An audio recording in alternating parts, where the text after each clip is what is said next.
2023 was jam-packed with Nintendo Switch games, but despite the fact that we've had a ton of incredible releases, we've also had a few that have left me a little bit disappointed. So today I'm going to rank every single Nintendo Switch game I played in 2023. So here's how my tiering system typically works. S tier is reserved for basically games that are perfect and I wouldn't change a single thing about them.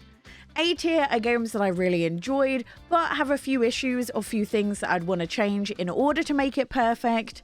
B and C tier are typically games that I did for the most part enjoy, but have a few glaring issues that are hard to look past. And spoiler alert, this is mainly going to be that the Switch ports were just a bit lackluster or problematic in some sort of way. And then at the bottom, we have D tier, and these are the only games on this list which I would categorically not recommend buying whatsoever. Now, we have quite a lot of games on this list, so I'm going to go pretty fast, but most of the games I talk about today, I've talked about in detail in other videos, so go check them out if you want to hear a little bit more about them. But let's just get on with it, shall we? First up is Detective Pikachu Returns. Now, I do have some glaring issues with the game itself, but I also have some issues with the way in which the game was marketed. The gameplay was very much geared towards kids. In terms of being an adult and playing this, the riddles, the clues, everything like that was unbelievably easy, but I don't feel at all in any part of the marketing was it made clear that this was essentially a game for kids.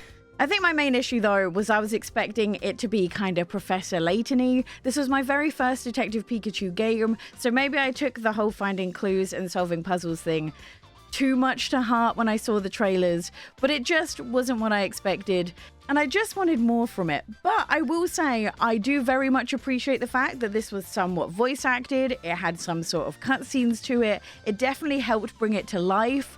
But there was still an awful lot of reading and a lot of dialogue that wasn't voice acted, but it was a step in the right direction for Pokemon. Either way, I'm going to go with C tier, because for most people, this game is just not it.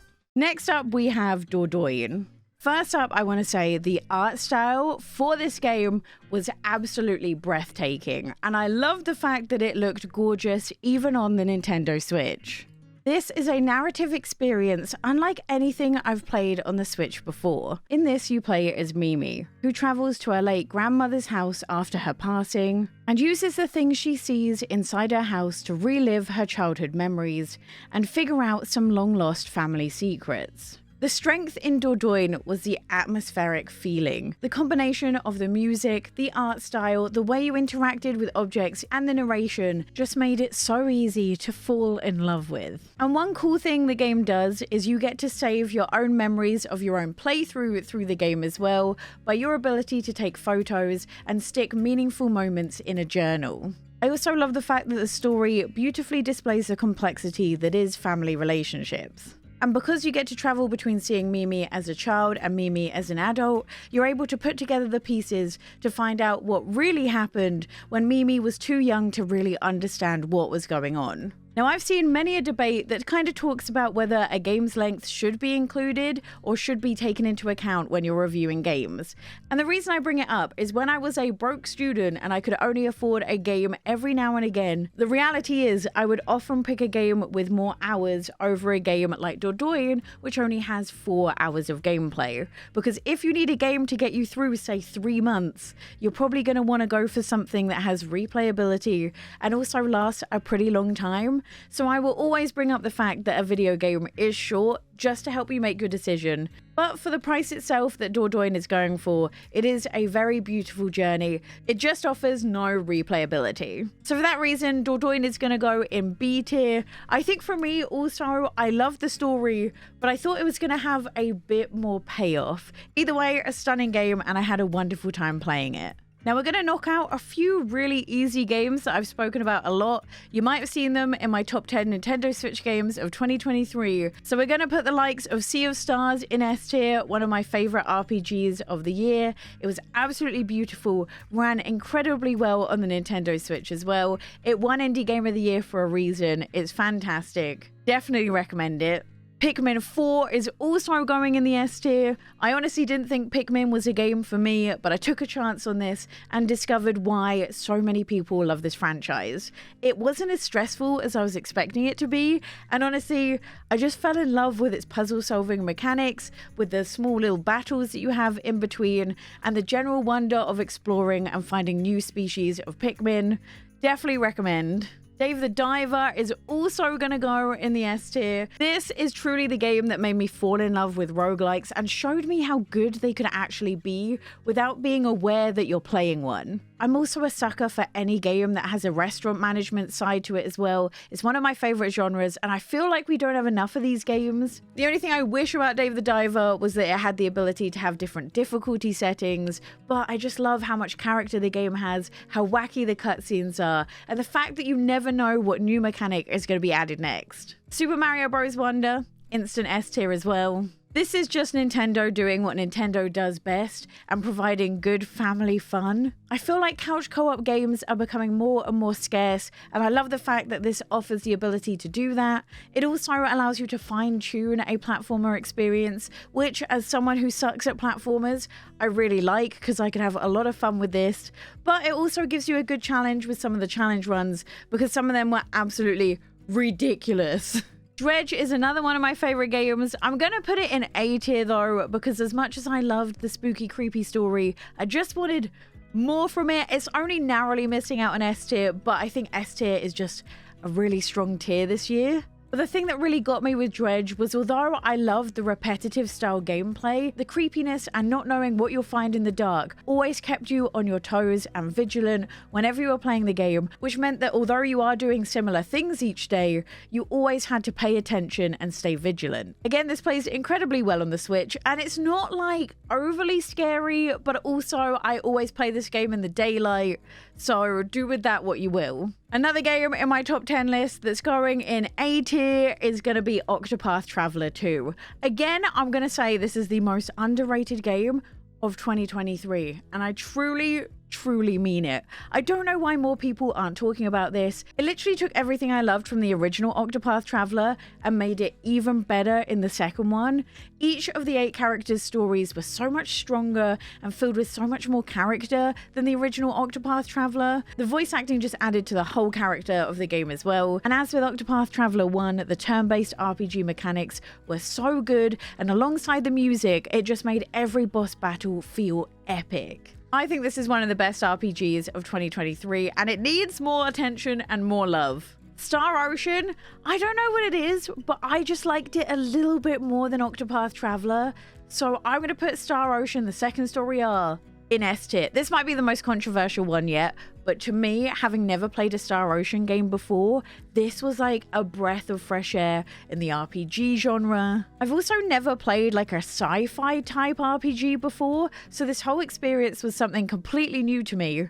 I love the fact that this isn't a turn-based RPG, so it had a completely new type of game to get used to, but the real strength in Star Ocean is not only in its story, but also the way in which your characters can interact with one another.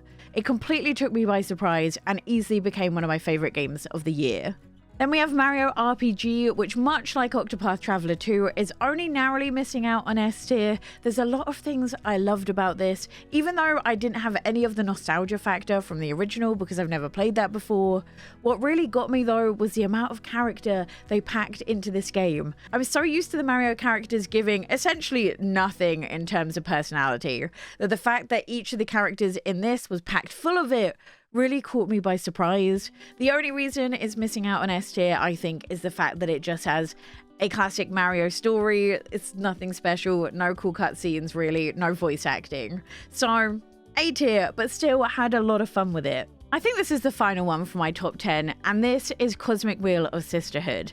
I am absolutely obsessed with this game. I will never stop talking about how much I love it. It's a narrative style game, but instead of you driving the story forwards with dialogue, instead you do it by playing as a witch who can read people's fortune with tarot cards that you get to design. The story is so gritty, it's so packed full of a ton of different emotions, and the added element of the fact that you are a part of a witch coven with everyone having different powers and getting to grips with what everyone else can do and what you can do just made an incredibly gripping game with a fantastic storyline. And with 7 different endings, there's a lot of reasons to keep on picking this back up, as there are a few points I wish I did things differently at.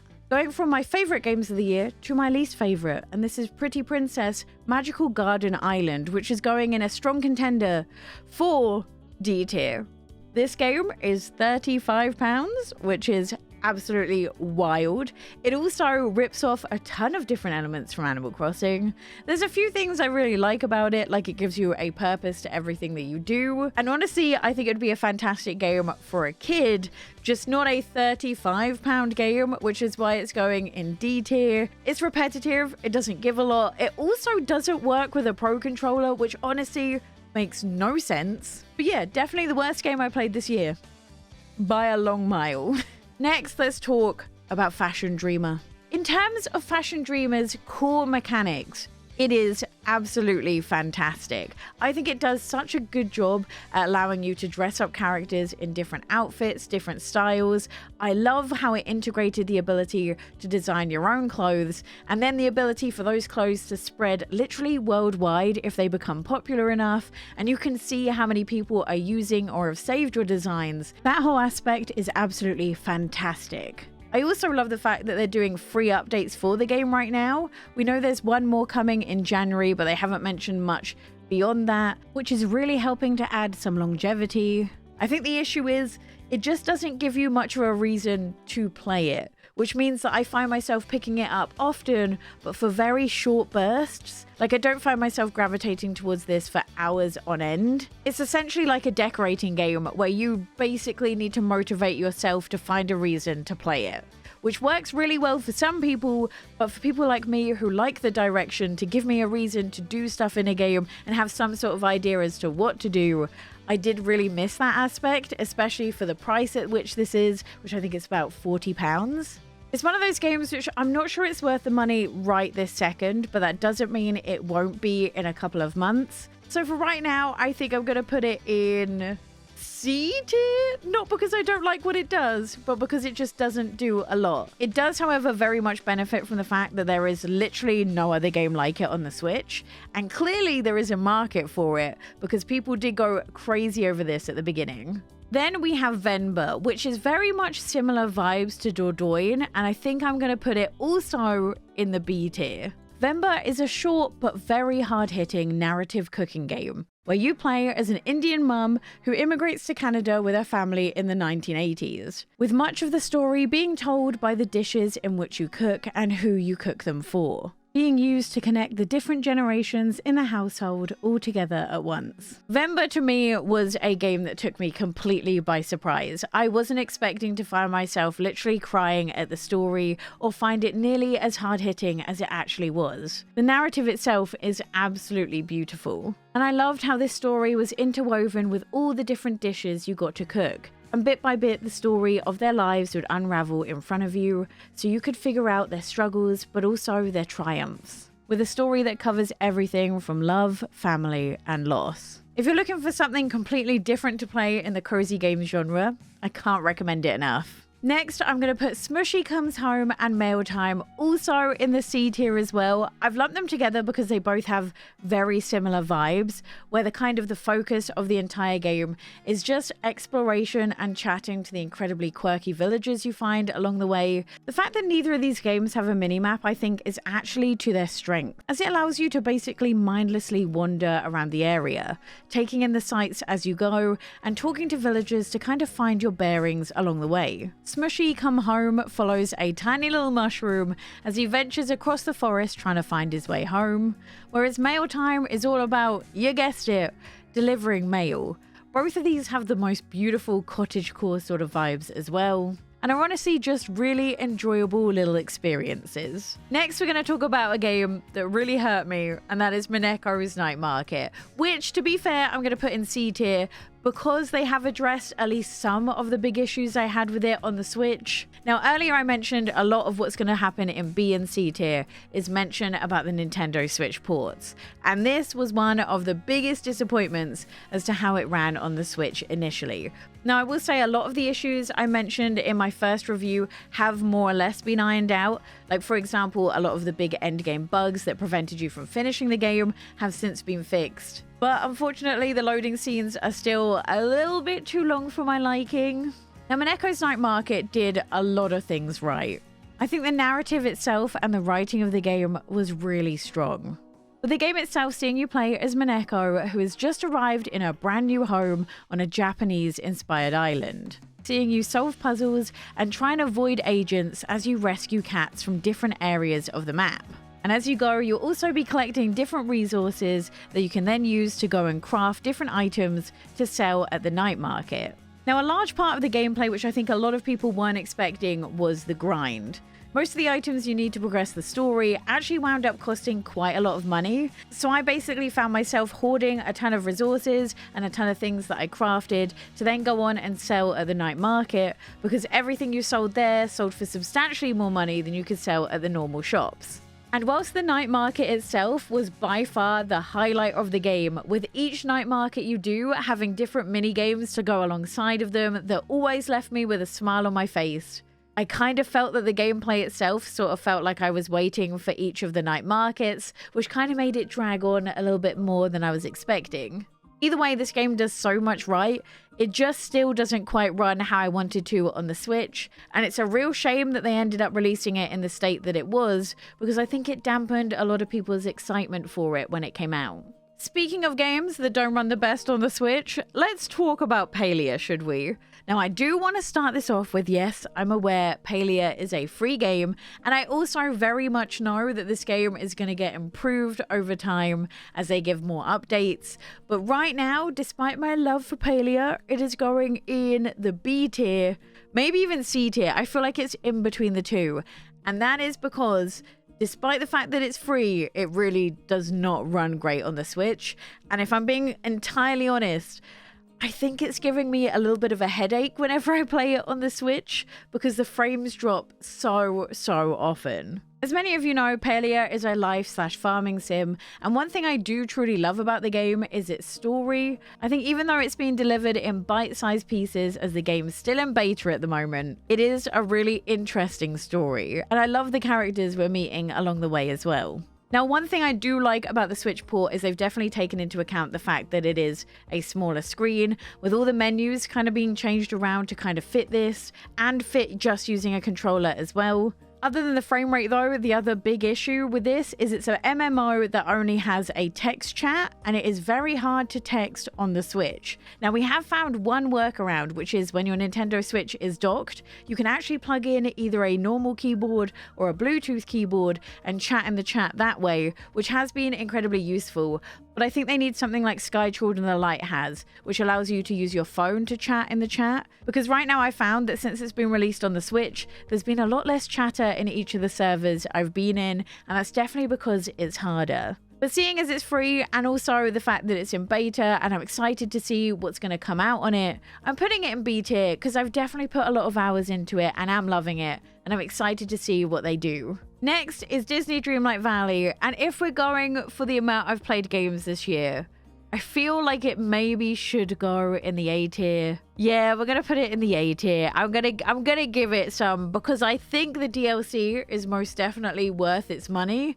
Obviously, I still have my issues with the premium store existing in a now paid game. And I know a lot of people tell me in the comments about how you can earn moonstones in the game now, so it doesn't really need to be a paid store. But my argument to that is, if that's the case, why does it still cost money for moonstones? Could they not just get rid of that entirely? But either way, it's a game I've had a lot of fun with. I've put a lot of hours into. I will say though, this is definitely a cut below the rest of the A tier list, but I just think it's slightly above the others in B. It needs an in-between slot, I think, to do it justice. This is just a really pleasant and easy game to play at night. I think it's running better on the Switch, still not as good as I would like it to, but it's definitely not got the issues it had at release. And I thought it deserved to be here considering it came out fully this year. I'm also going to put Fire Emblem Engage in A tier. It wasn't as good as Fire Emblem Three Houses, in my opinion, but that doesn't mean it's a bad game. It's just not as good a game. Then again, to be honest, Fire Emblem Three Houses is one of my favorite Switch games of all time, so it was definitely going up against something incredibly strong. Fire Emblem Engage is hands down one of the prettiest Nintendo Switch games. The cutscenes in this are absolutely gorgeous. And like with Fire Emblem Three Houses, the tactical combat is also incredible and made it very inviting to people who don't have a lot of experience in this sort of genre. I think there's a few ways in which the gameplay was just lacking for me, one of which is, as far as I'm aware, there's not much of a branching storyline with Fire Emblem Engage compared to Fire Emblem Three Houses, which kind of meant like I was sat there watching the story and didn't feel as involved in it. The other issue I had with Fire Emblem Engage is the characters. Now, the main character themselves, I absolutely loved. I love the fact that it was a hero who kind of didn't feel worthy of the hero role. And you kind of got to see the inner workings of someone trying to figure out if they're worthy of this title and everything that is being bestowed upon them. But it was more the accompanying characters that just felt lacking compared to Fire Emblem Three Houses. And I think a big reason for that is in Three Houses, everyone was split up into their different houses. And when you joined a house, there was a subset of different characters that you could get to know in a much smaller situation and scenario, kind of making it easier for you to figure out who you want to befriend, who you like, who you dislike, and who you want on your team. Whereas in Fire Emblem Engage, they're all just thrust upon you. And I felt very overwhelmed with how many characters there were. I also felt like the cutscenes for the relationships just wasn't as deep as they were for Fire Emblem Three Houses, and I just lacked that emotional connection with so many of the characters that I had in Fire Emblem Three Houses. Another A-tier game has to be Coffee Talk 2. Now, I am a sucker for narrative games, as you can see by the Cosmic Wheeler Sisterhood being in S-tier. These are my jam. They're my favorite games to play before I go to bed. And I love the fact that Coffee Talk 2 had everything I loved about the original Coffee Talk, and then just more. Like in Coffee Talk 2, it was more than just brewing coffee this time. Much like Coffee Talk 1, the brews in which you make for each of the characters will influence their fate. But they also had the addition of certain items in the game as well. Items which you get given, and it's then up to you to keep hold of them until you think is the right moment to give it to a certain character. But it's up to you to figure out when that moment is, and who the right character is as well. I also love the fact that this had a mixture of returning characters and new characters as well, and much like the original Coffee Talk, the strength in the game is the fact that you learn so much about the world just by having conversations with other characters. And just a reminder that these games change when you play them through more than once as well. So I love the fact that there's replayability to it, not only in the endings, but also in the dialogue. All right, next let's talk about Fae Farm, because I am so kind of conflicted about where I'm going to put it. It's the game I've been thinking about the most. Now, obviously, Fae Farm is not an S-tier game. We kind of talked about this before, but S-tier games, to me, are games in which you don't want to change a single thing about it. And unfortunately, for me, Fae Farm is lacking in a big way, and that's the dialogue and the story. I feel like mechanics-wise, it very much played like a AAA game, like the way in which the game feels, the combat, everything like that. But it is the dialogue and the story that let it down that feel incredibly flat. But the reason in which I'm torn is the fact that you have to buy on the Nintendo Switch the deluxe version that costs £50. You can't just buy the base game by itself. And we've just had Wave 1 of the DLC, and whilst it was cute, it sent you to an island full of frogs that you could befriend, and then you can have a pet frog that follows you around on a witch's broom. So far, I'm not enamored by being forced to buy this DLC. Like, it's a DLC you probably could have easily missed and not missed out on too much content. So it feels hard putting it in A tier when this all kind of hinges on the next wave of the DLC that we know nothing about. That being said, I have spent a lot of hours in Fae Farm. I love a lot of things about it. The fact that there's flower breeding, which you can then use to get yourself different colored wings. There's also animal breeding. I for once had a lot of fun decorating in a farming sim, which is very rare for me, and I think that's because a lot of the mechanics are stripped back. It also just took a lot of the chore out of farming sims, like the fact that you had unlimited storage so you didn't have to worry about chests being everywhere, the fact that your storage automatically sorted itself, and whenever you crafted anything, no matter which of your farms you're on, it would automatically pull from your storage as well. And the fact that your tools were really easy to handle and auto-switched whenever you wanted them to as well, just added to the fact that this game played really, really nicely. I was a big fan of the combat, although I think it was missing one thing, which is a dodge button that would have just made it that wee bit better, because I think some of the bits in the mine feel hard without the ability to dodge. But overall, I think I'm going to go with a tentative B tier, because I can't tell right now if the DLC is worth it. I think if I paid the normal amount that I paid on the PC, it might have been inching closer to A tier. But yeah, it's just a bit frustrating that you have to buy the DLC on the Switch, I think. So a solid B.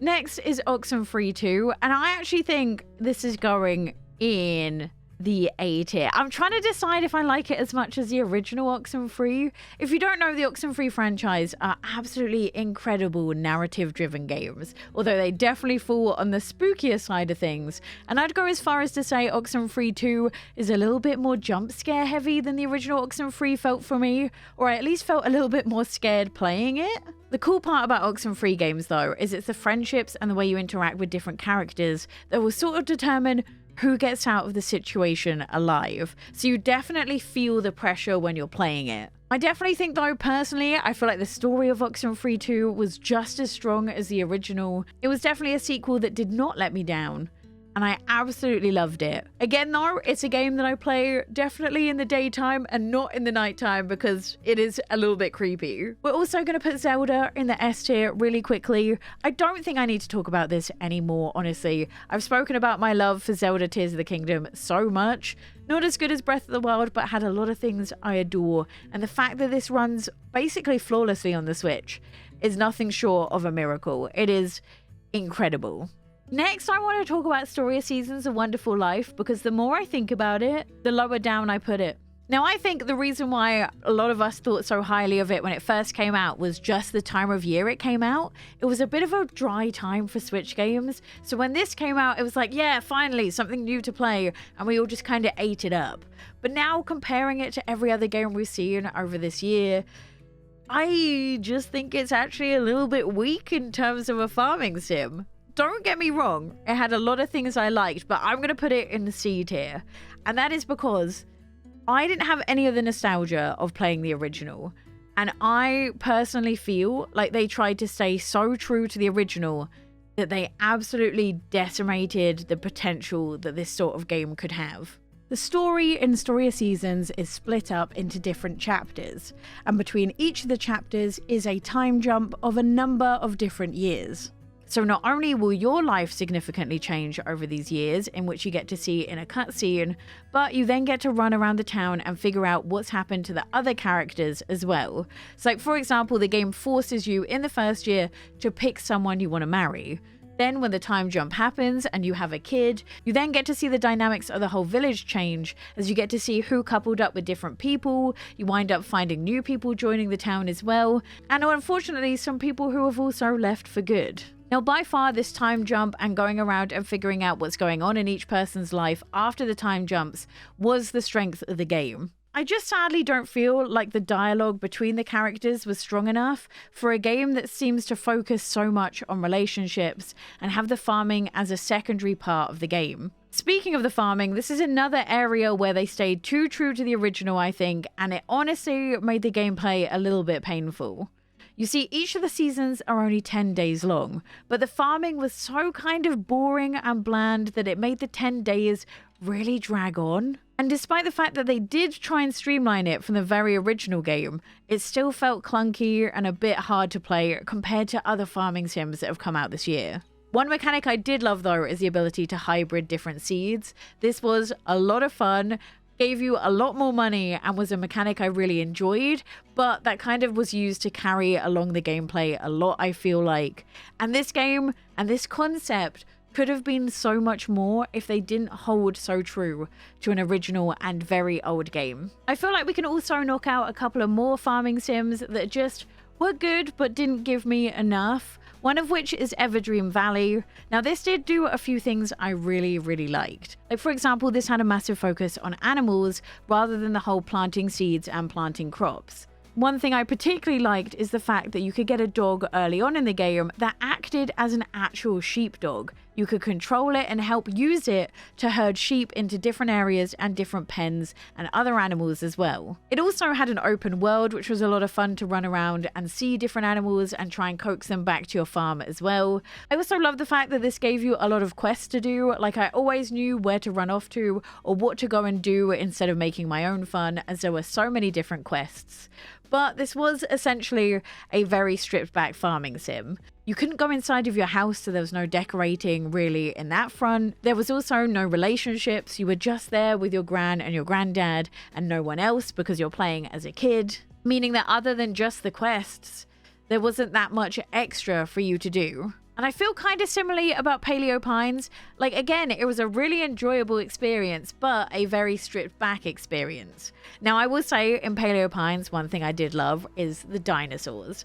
I love the fact that each day you could get a mix between finding common colored dinosaurs, uncommon, or the rare types as well, which made it a lot of fun to go and explore and try and get each of these rare type dinosaurs on your farm. But this is one of those games where I'm not 100% sure it needed to be a farming sim. Like, I actually felt like the farming sim side of things held me back, and I didn't want anything to do with that. I just wanted to run around and see the dinosaurs. I think in this game, it's essentially more or less just a way to get food for the dinosaurs, or a way to get money to buy stuff to catch dinosaurs, and that's about it. And sadly, the farming sim mechanics by themselves were a little bit awkward, which kind of made it frustrating to do that part of the game when running around and seeing the dinosaurs was so much fun. I also think I'm going to put Harvest Moon Winds of Anthos in the C tier as well. Now, I do like that they took a game and pushed themselves to make something bigger and better than they've ever done before since taking over the Harvest Moon franchise. I do think, however, in terms of the open world experience, they went for bigger rather than substance. Like, the amount of land that is available to you to run around and explore is absolutely ridiculous and mind-blowing as well. The only issue is it's pretty barren. And I feel like if they condensed it into a smaller area and put all of the characters and people going about their lives in a smaller area, it would have felt overall more alive than it does being as large as it is. Don't get me wrong though, I completely understand the vision. I just think personally, smaller, more stuff going on, I would have enjoyed it a little bit more. In terms of the farming sim mechanics and also the actual story, I did have a lot of fun with it. And they managed to put their own little twist on some of the farming sim mechanics as well, with the mines being a little bit different to what I'm used to. Not by any means a bad game, but I just feel like there are so many farming sims out at the moment that it's just not giving enough to kind of put it above the rest. However, I'd argue that Roots of Pacha though most definitely is. And I am trying to decide whether I think it's an A tier game or not. I think I'm going to put it in B tier. But I love that it is a farming sim with a huge difference, and that is the fact that it is a prehistoric farming sim. The game starts you off with nothing but a pointy rock living in a shared house. But as you discover different items and speak to more people and contribute more things to the town, slowly but surely people come up with new inventions that begin to progress it bit by bit. And not only is this stuff to help you with your farming, but it will also be things to help the village as well. This means that the gameplay itself is constantly changing and adapting as you unlock more of it. And it's a farming sim that doesn't make you feel like you're constantly grinding for more money. I also love the fact that it's a farming sim with no combat. I feel like this is getting incredibly rare, and it was such a breath of fresh air to walk into a mines and be faced with puzzles instead of monsters. And this to me made it an incredibly easy game to keep on picking up time and time again. Thankfully, this also runs amazingly on the Switch. And overall, with the bundle system as well, I felt like there was plenty of things to do. And I particularly loved all the different cutscenes and festivals that had to do with a more prehistoric vibe. To me, this is one of my favorite farming sims this year overall, I think, and that's just because it was something different. My Time at Sandrock is another game I'm not too sure where to put, because the only thing letting it down, I think, is the Switch port, which has admittedly gotten better. So maybe I'm going to put it in a tentative B tier. But I don't even think you can call this a farming sim. To me, this is more of a life sim that gives you the ability to farm if you want to, rather than a game that is centered around farming. And at a time where everything seems to be so farming focused, it was such a breath of fresh air. Now, the thing that really sets My Time at Sandrock apart from every other farming sim and life sim is truly the story. Not only is the entire story voice acted, it also lasts at least 30 hours, if not more if you get distracted. And although it is sandwiched between quite a bit of grinding at times for you to get your levels up, or for you to get to certain parts of the mine to find certain items to progress the story, it always seemed worthwhile. And it included not only nuggets of information about different characters, but also information about the town and its history. My time at Sandrock sees you arrive at the town as a brand new builder, and it's your job to help different villagers around the town with all of the tasks they need. Now, as much as I loved the gameplay, this game also released in a pretty, I'd say almost unfinished state on consoles, whilst the PC game itself was more or less finished, with a few additional stuff coming later on. The Switch and the console side of things were missing a significant more amount of content, and I'm honestly not entirely sure they've even gotten this content yet. And of course, the Switch port did look a little bit rough, especially on release day, although it is starting to look better, and I do have faith that it's gonna get better. It is such an ambitious game though, and I do love the narrative story side of things, and the fact that you just have so many quests on the go at once, so you never feel like you have nothing to do. I just wish this came out on the Switch in a more finished state. Another game I'm gonna put in B tier is Blanc. And that is because it is just wonderfully and beautifully unique. As I said earlier, I feel like the age of couch co-op games is slowly fading away, and the fact that this is such a beautiful version of one is something that I loved. And whilst this can be played single player, this is definitely best experienced as a duo, with one of you controlling a wolf cub and the other controlling a fawn, both working together to follow the footprints of their parents which they lost during a snowstorm. I love the fact that the puzzles focus so much on the two of you working together, each with slightly unique abilities allowing you to do different things, but definitely a game in which being able to speak to one another is imperative. And despite the fact that there being not a single word to this game at all, the entire story is done through the visuals, and it is done beautifully. This has to be one of my favorite aesthetics of any game on this list. So if you and someone special to you are looking for a game to play together, I genuinely think it's a really good pick. Then we have Fall of Porcupine, which I'm going to put in the C tier. It was a really fun game, very similar to Night in the Woods, but it was just missing the overall narrative to kind of push it higher up in this tier list. Fall of Porcupine is a story adventure that follows the life of Finley, a pigeon who has just moved to the town of Porcupine to work at St. Ursula's Hospital. Now, one thing this game did incredibly well is depicting the life of a healthcare worker, and it is done in beautiful and excruciating honesty. Because the hospital you work in is woefully underfunded, the staff are overworked, but each are trying their best to do their best for the patients in which they come across. But of course, you can't save every patient.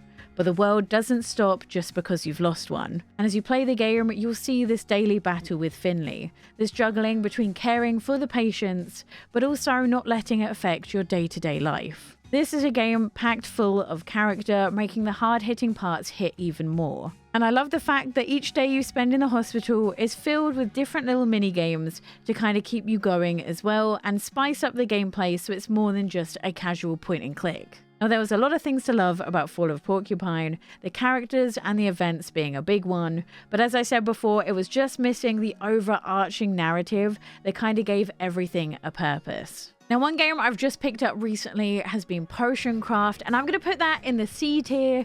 It is a fun little puzzle game. I just found the Switch controls to be a little bit frustrating. I definitely think it would have been way better with a keyboard and mouse and playing on PC, but I really like the concept of the puzzle itself. Although I will admit, it took me a little bit of time to kind of get my head around. And forgive me if I don't explain this well, as like, it is really difficult to explain as a concept, I feel like.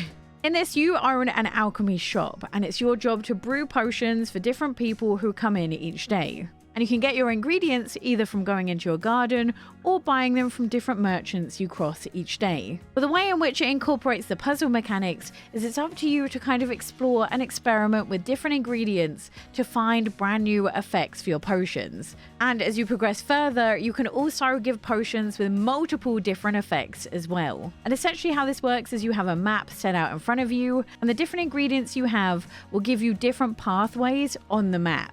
And as you explore the map, you'll see these different potion effects sitting around, and it's your job to try and hit them, and that will then give the potion that effect. As I said, this sounds really complicated, but once you get it, it kind of clicks and it all makes sense, and you have fun collecting different ingredients, bartering with the merchants for certain ones that have really unique shapes that you know are going to be useful. And honestly, it's just a really unique little puzzle game that you can lose a lot of time to. There's no real narrative to this, so you can literally sit down, watch TV, and have fun with it as well. There's also a moral side of this game. Like, sometimes you have customers who come in and they'll be offering an awful lot of money to do something really dodgy with a potion. So it's kind of up to you to decide, do you want to make the customer happy and make lots of money? Or do you want to make the moral decision and not affect your morality and ignore them and don't give them the potion, but lose out on all the cash? As I said earlier though, it plays well on the Switch, but the controls don't. So it's definitely a game I'd say if you have a PC, buy it on that over the Switch, but you probably won't be overly disappointed if you just bought it on the Switch. Another puzzle game that I adore is Storyteller, which I think I'm going to put in A tier. I really, truly love it. And I also think the fact that it gave a massive free update really helped with my love for the game, as it gave it a lot more substance as well. But just a note, if you have Netflix, you can actually play this for free on your phone. So just something to bear in mind instead of maybe buying it on the Switch. But this is another incredibly unique puzzle game. And this will see you solve puzzles by making storyboards. And it's your goal to tell the story in which the title of the page says. When you start the game, you only start with a few characters and a few different backdrops for your story. But as you progress, you get more characters for the stories and more backdrops, making it progressively get harder and harder. The real strength in this game is the levels where you can tell a story in multiple different ways. Now, initially, I did love the game, but thought it lacked a bit of content. But thankfully, they have since come out with a free update, not only containing a bunch more levels, but also more characters, allowing you to go back and replay previous levels in the game a little bit differently. It truly is so unique. There is nothing like it on the Switch, and such a fun take on a puzzle game. Stray Gods is another really unique game. I'm going to put it in B tier, mainly because it has a few issues on the Nintendo Switch to begin with some people having like aspect ratio issues, making the game kind of be a bit blurry. Now, this game is a musical narrative adventure with most of your big decisions happening in song form. Now, one of the reasons I put it in B tier is some of the songs are absolute bangers, which is why I think it's been nominated for, is it a BAFTA or an Oscar? But some of them fall a little bit flat. And also, despite it being a narrative adventure, I don't think you actually do all that much to the story itself. Like, for example, you get to decide who you want to date and how you're going to approach and talk to different characters and which characters will be around at the end of the game. But I think the overarching main story is very minimally affected by things you do, which is a shame because I feel like that's the strength of narrative adventure games. This is an incredibly unique game, and one of my favorite parts is the fact that when you make decisions in a song, it changes what the verses are and the feel of the song as well, which means that there are different songs based on different choices all throughout the game, which makes you wonder how much song there is that I just didn't hear. That being said, this is also a fantastic game to go and watch a playthrough of. I feel like you'll more or less get the same experience watching someone play Stray Gods as playing Stray Gods. But overall, this was a really fun and cozy game and really different, and I enjoyed my time with it. I just hope they fix it on the Switch soon. Next is Melon Journey, which I'm also going to put in B tier. This has such a cool aesthetic to it and really took me back to the whole Game Boy era, which I loved. This is a story exploration game that is absolutely wacky and takes place in a small town where melons are illegal. In this, you play as a bunny named Honeydew, who is an employee of a melon soda factory, who's trying to find her missing best friend. But this is an adventure filled with mystery, as not only will you come across questionable characters, you'll also find yourself sneaking through different areas. And it's up to you to try and collect clues to figure out where your friend might be. Not only is the aesthetic of this game everything, the soundtrack is also great. And I love the fact that each of the characters have so much personality in the dialogue. Again, it's just such a unique little game. I had a fantastic time playing it. And if you're looking for something different, I think you're really going to enjoy it. That's it for my rankings of every single, or shall I say most games I played in 2023. But if you want to see all the games I'm looking forward to in 2024 on the Nintendo Switch, click this video here.